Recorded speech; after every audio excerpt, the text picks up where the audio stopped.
Hello, welcome to or welcome back to my channel.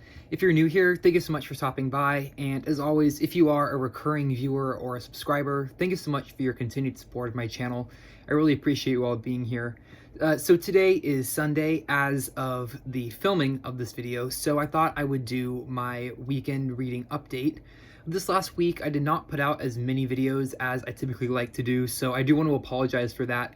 My filming schedule sort of got away from me, so I'm hoping that going into this next week, I will be a little bit more on top of things content-wise, and hopefully I'll be back to my regular Sunday, Tuesday, Thursday posting schedule. And I think if I'm able to get a couple of those videos pre-recorded and scheduled, I will be good as gold. So that my plan is to have a typical week next week content wise, so hopefully that will go okay.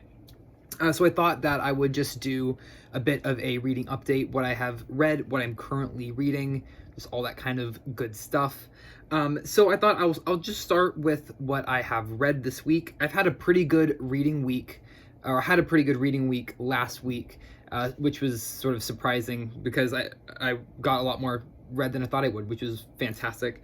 So the first book that I finished last week was Fathoms by Rebecca Giggs, The World and the Whale. And I apologize for the reflection in the Mylar cover there, but the lighting's kind of weird today. This was a fantastic book. I really enjoyed it. I read it, I think it took me 4 or 5 days to read it. I kind of took my time making my way through it. Really, really beautiful. So it's sort of a mix of personal memoir and nature writing, so very similar to C. Montgomery's The Soul of the Octopus. And I think I even made that comparison in last week's reading update, but it really holds true. It's the best comparison that I can find. And then it's also sort of an environmental conservation book as well. It deals with a lot of the sort of the legal side and the conservation side to this science and the study of whales, sort of The World and the Whale. The subtitle here is sort of a play on words of talking about how our modern world sort of affects the whales and the whale population.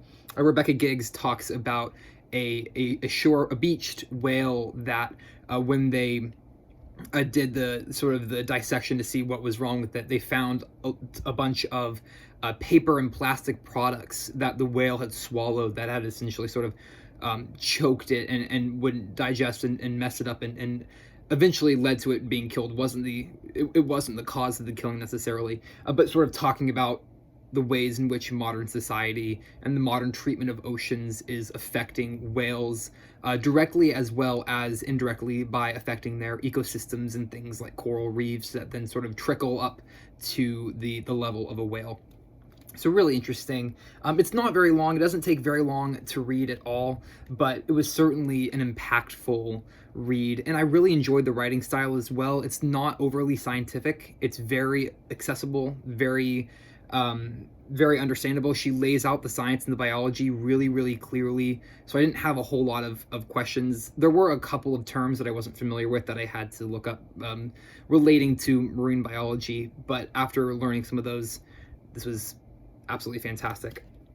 And it sort of leads me right into a book that I'm hoping to read in this next week, which is We Are All Whalers by Michael J. Moore.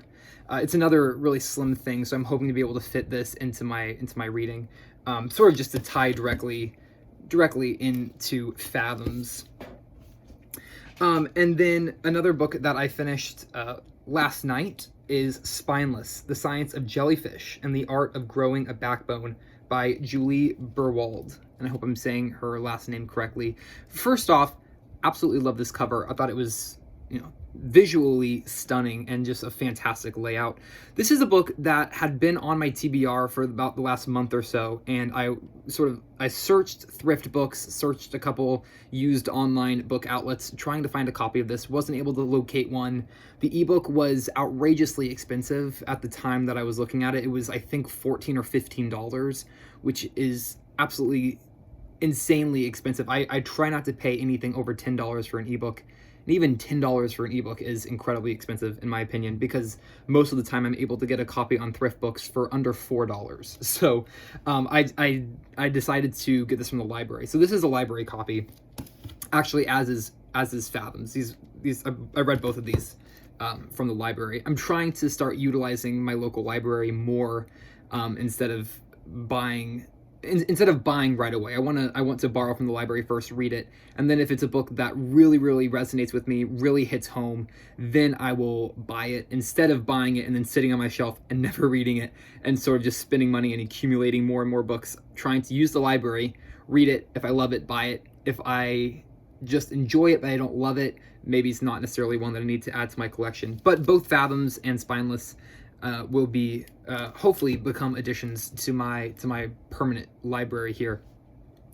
So Spineless, this is a book about jellyfish and the science of jellyfish and what we can and need to do in order to make sure that we keep our oceans habitable for and by jellyfish. So this is another sort of memoir wrapped in with a book about marine biology. So we get Juli Berwald's personal story, sort of her love story with marine biology, with jellyfish, if you will.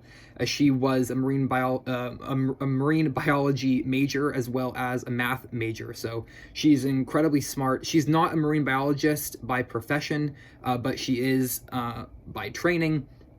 And she sort of fell in love with the science and the story, if you will, of jellyfish. And so this book is sort of the accumulation of that sort of passion project that she has. And this is chock full of a bunch of not just super interesting facts and the evolution and biology of jellyfish, but also interviews with prominent scientists and individuals in the field of jellyfish research and marine biology, and sort of dives into some of the stranger aspects of deep sea life, as well as the stranger aspects of jellyfish and their life cycle.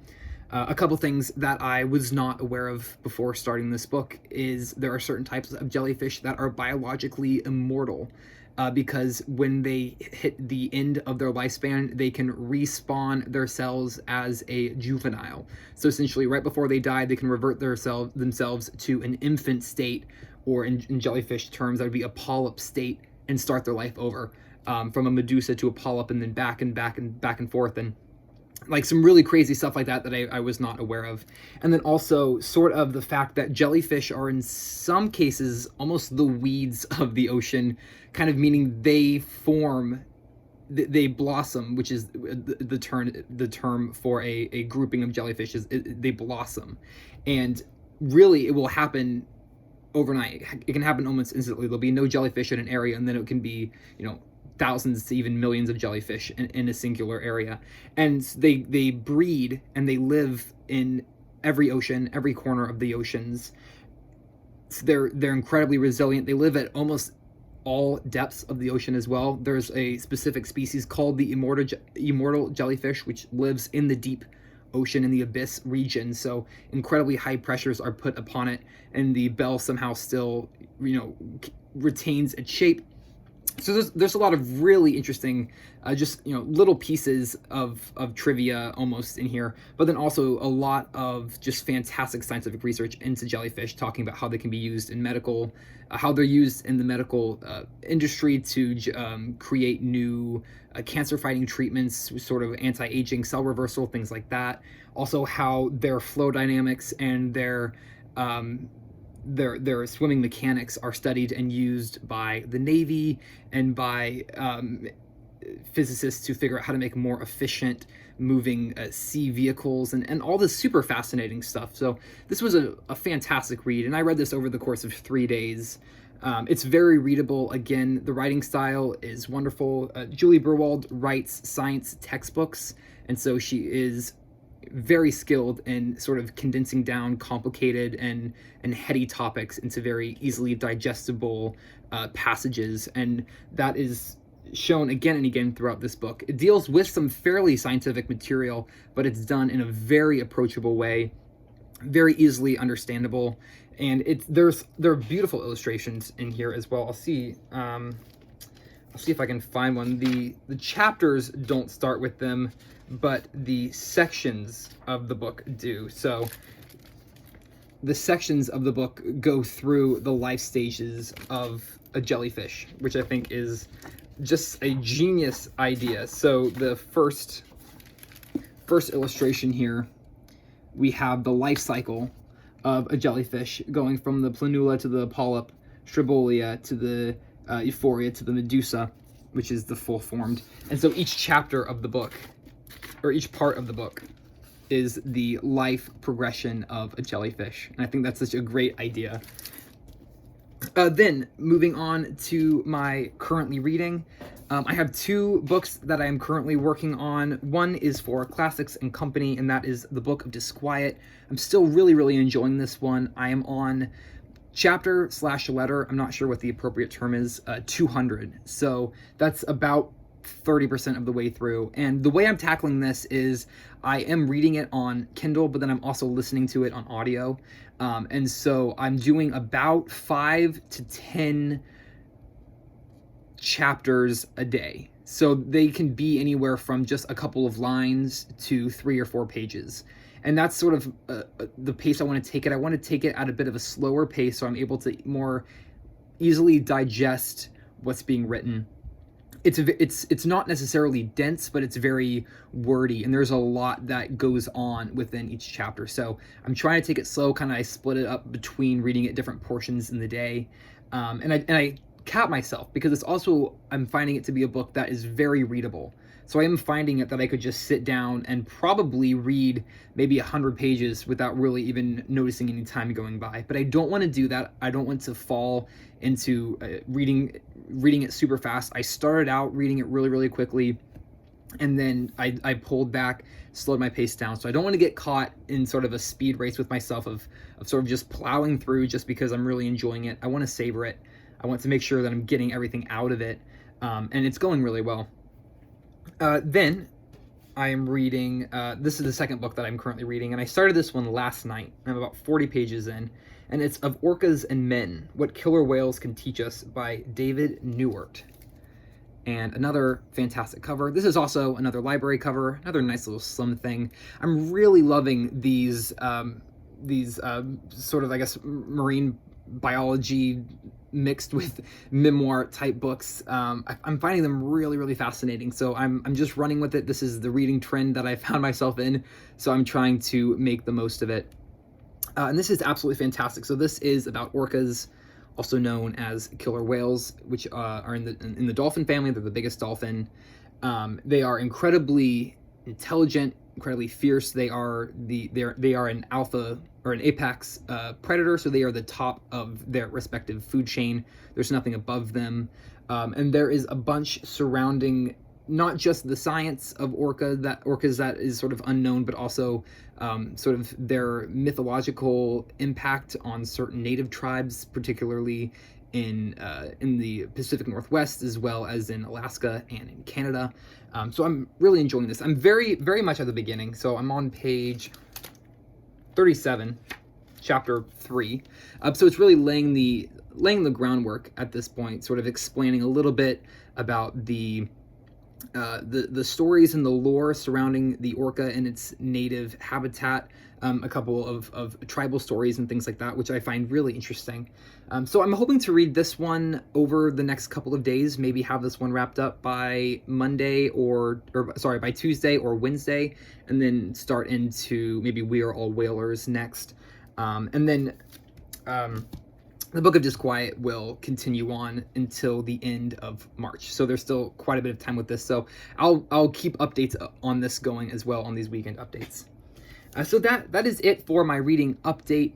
Thank you so much for watching. I hope you enjoyed. Feel free to leave a comment down below if you would like, and I will see you in the next video. Bye for now, and happy reading.